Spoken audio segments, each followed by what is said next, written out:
وصلنا لنص رمضان واكيد كلنا زهقنا من المحاشي ومن المكرونات البشاميل والنجرسكو. فتعالوا النهارده نعمل لازانيا لحمه. هي بجد مميزه جدا وطعمها مختلف عن البشاميل وعن النجرسكو، وبتبقى حلوه جدا على السفره.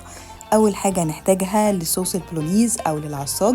انا دي نزلت بحوالي كيلو من اللحمه المفرومه عشان انا كنت عامله صينيتين في طاسه وتكون سخنه جدا وفيها شويه زيت. بننزل باللحمه بتاعتنا وما بنقلبهاش غير لما تكون خدت الكراست اللي هو الذهبي، وبنبدا نفتت اللحمه بتاعتنا كويس جدا علشان اللازانيا ما بتحبش اللحمه اللي هي بتكون قطع.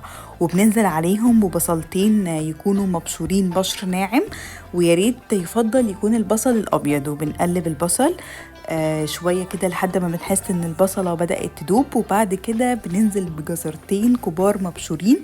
اللازانيا دايما العصاج بتاعتها بيتميز ان هو بيبقى فيه جزر، ده اللي بيميز العصاج بتاع اللازانيا عن المكرونه البشاميل.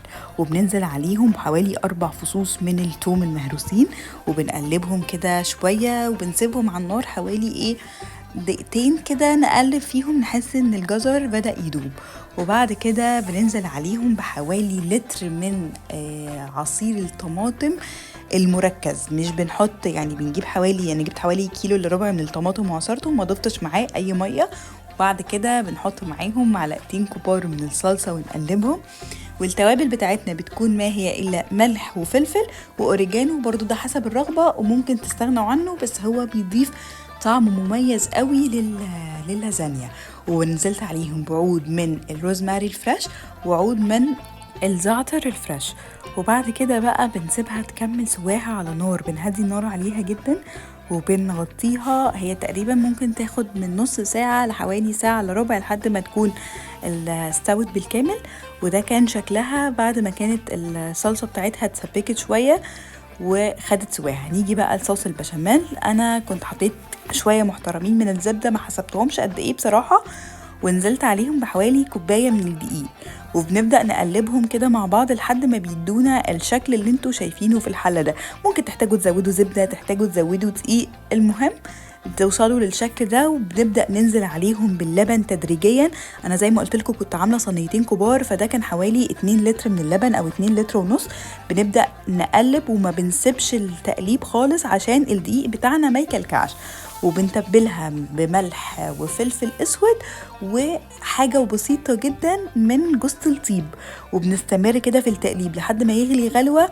خلي بالكو الصوص بتاع البشاميل بتاع اللازانيا مش بيبقى تقيل زي المكرونة البشاميل او النجرسكو، بيبقى صوص الى حد ما قوامه خفيف. وبعد كده بقى بنيجي لفقرة الراست اللي انا بحبها جدا. اول حاجة حطيت في الارض جزء من صوص البولونيز اللي احنا عملناه وعليه شوية من البشاميل. بحب احط قبل ما برص اللازانيا، بحب احطهم.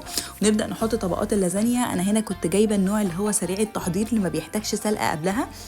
ما بين كل طبقة وطبقة أنا رصيت طبقة اللازانيا وبحط فوقها طبقة صوص البولونيز وعليه البشاميل. وما بين كل طبقة وطبقة برش حاجة بسيطة قوي من الموتزاريلا والجبنة رومي المبشورة، جبنة بارميجان، أي نوع من أنواع الجبن أنتوا بتفضلوه عادي على حسب أنتوا بتحبوا طعم إيه. أنا هنا كنت رشيت جبنة موتزاريلا ومعاها جبنة رومي قديمة مبشورة، أنا بحب طعمها جدا. وبنفضل نكرر الطبقات دي. اللازانيا ما بتقلش عن 5 أو 6 طبقات، وعايزة تعمليه أكتر من كده ما بيبقاش فيه مشاكل، بس ما تقليش عن 5 أو 6 طبقات. وكنت سايبة الفرن يسخن من قبلها على درجة حرارة 180. بنحط اللازانيا في الرف اللي هو فوق الأرض على طول، أو الرف في الفرن من تحت، وبتاخد حوالي 45 دقيقة في السوا. أنا كنت نسيت أصور إن أنا كنت مغطياها بورق فايل، وبعد كده لما كملت سواها طلعتها تاخد بس وش في الفرن. وده كان شكلها، جربوها وألف هنا.